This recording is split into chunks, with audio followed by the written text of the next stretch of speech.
PNG और LPG इसे लेकर जिस तरीके से इस वक्त लोगों के मन में कन्फ्यूज़न है, आज उस कन्फ्यूज़न को इस वीडियो के ज़रिए हम दूर करने की कोशिश करेंगे। सरकार की तरफ से क्या कुछ कहा गया है और आम लोगों तक इसे किस रूप में लिया जाना चाहिए, ये भी समझेंगे। नमस्कार, मैं हूँ आपके साथ विभा उपाध्याय और आप देख रहे हैं न्यूज़ 18 बिहार झारखंड का डिजिटल प्लेटफॉर्म। सबसे पहले तो समझिए कि पीएनजी और एलपीजी दोनों होते क्या हैं। पीएनजी और एलपीजी दोनों रसोई गैस के रूप में इस्तेमाल होने वाले ईंधन गैस हैं, लेकिन दोनों में एक बड़ा अंतर होता है। पीएनजी यानी कि पाइप्ड नेचुरल गैस पाइपलाइन के जरिए ये सीधे आपके घरों तक पहुंचती है और इसीलिए इसमें सिलेंडर रखने की ज़रूरत नहीं पड़ती और गैस खत्म होने की भी चिंता से आप मुक्त हो जाते हैं। वहीं एलपीजी यानी कि लिक्विफाइड पेट्रोलियम गैस सिलेंडर में भरकर घर तक पहुंचाई जाती है और जिसके खत्म होने पर उसे एक बार दोबारा बदलना पड़ता है या रिफिलिंग करवानी पड़ती है। पीएनजी मुख्य रूप से प्राकृतिक गैस यानी कि मीथेन से बनी होती है और ये हवा से हल्की होती है, इसीलिए लीक होने पर ऊपर ये उड़ जाती है। जबकि एलपीजी प्रोपेन और ब्यूटेन गैस का मिश्रण होती है और ये हवा से भारी होती है, इसीलिए लीक होने पर नीचे जमा हो सकती है। यही वजह है कि सुरक्षा और सुविधा के लिहाज से पीएनजी को कई जगह ज़्यादा बेहतर विकल्प माना जाता है। क्या आने वाले समय में आपके घर का एलपीजी सिलेंडर बंद हो सकता है? ये सवाल लोगों के मन में है। इतना ही नहीं, क्या सरकार चाहती है कि लोग एलपीजी छोड़कर पीएनजी गैस इस्तेमाल करें?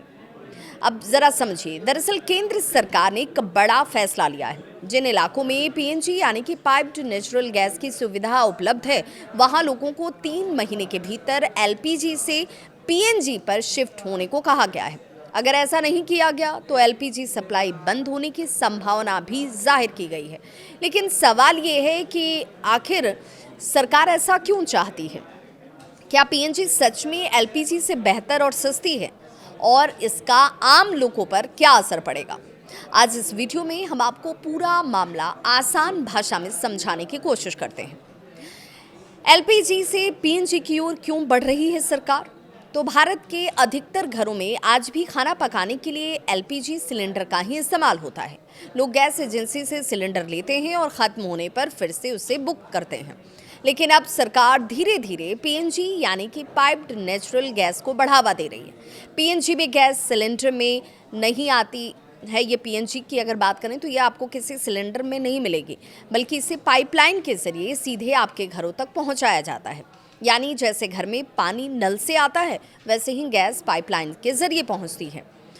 ऊर्जा गंगा योजना जिसकी चर्चा इस वक्त हो रही है, इसे भी ज़रा समझिए।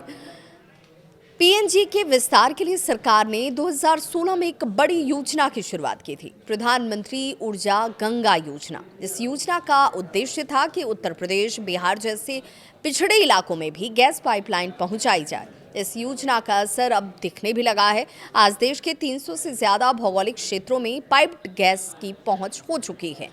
एलपीजी पर भारत कितना निर्भर है, ये इस वक्त इस हालात में जानना ज़रूरी है। तो भारत अपनी करीब 60% एलपीजी गैस विदेशों से आयात करता है और जब दुनिया में युद्ध या फिर संकट जैसे हालात होते हैं, जैसे अभी इस वक्त पश्चिम एशिया में तनाव है, तो इसका असर सीधे गैस सप्लाई और कीमतों पर भी दिख रहा है।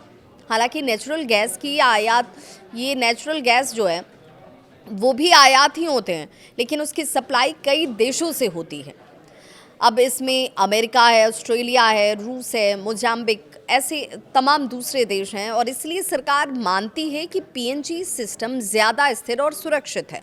एलपीजी और पीएनजी सप्लाई में बड़ा अंतर भी है। देखिए, एलपीजी को लोगों तक पहुंचाने की प्रक्रिया काफ़ी लंबी होती है। विदेश से गैस आती है, उसे बोटलिंग प्लांट तक भेजा जाता है, वहाँ सिलेंडर में इसे भरा जाता है, ट्रक से गैस एजेंसी तक ये पहुंचता है और फिर डिलीवरी मैन आपके घर तक इसे पहुंचाते हैं। लेकिन पीएनजी में ऐसा कुछ नहीं होता। एक बार पाइपलाइन घर तक पहुंच गई तो फिर 24 घंटे में गैस आपको उपलब्ध। सिलेंडर खत्म होने की चिंता नहीं, डिलीवरी का इंतज़ार नहीं करना है। अब सवाल ये कि क्या पीएनजी सस्ती भी है? अभी एक तरीके से देखा जाए तो 14.2 किलो एलपीजी सिलेंडर की कीमत तकरीबन 1,000 रुपये के आसपास बढ़ती है। वहीं कई शहरों में लोगों का ये भी कहना है कि पीएनजी की कीमत एलपीजी से के मुकाबले देखा जाए तो लगभग आधी पड़ती है। यानी गैस सस्ती, कोई सिलेंडर नहीं, कोई बुकिंग नहीं, कोई डिलीवरी चार्ज भी नहीं। सरकार को इससे क्या फ़ायदा होगा, ये भी आपके मन में सवाल उठेगा। तो सरकार हर साल उज्ज्वला योजना और घरेलू सिलेंडरों पर हज़ारों करोड़ रुपए की सब्सिडी देती है। अगर लोग धीरे धीरे एलपीजी से पीएनजी पर शिफ्ट हो जाएंगे तो सरकार का सब्सिडी खर्च कम होगा। सरकारी पैसे का इस्तेमाल दूसरे विकास कार्यों में भी किया जाएगा। लेकिन चुनौतियां भी इसके साथ कम नहीं हैं। गैस पाइपलाइन बिछाने में कई मुश्किलें आती हैं। कई विभागों से अनुमति लेनी पड़ती है, ज़मीन की समस्या होती है, लोकल विरोध का सामना करना पड़ता है, आरडब्ल्यूए की आपत्ति भी आती है। लेकिन सरकार ने हाल ही में ऐसे नियम बनाए हैं जिसमें गैस कंपनियों के लिए पाइपलाइन बिछाना आसान हो सके।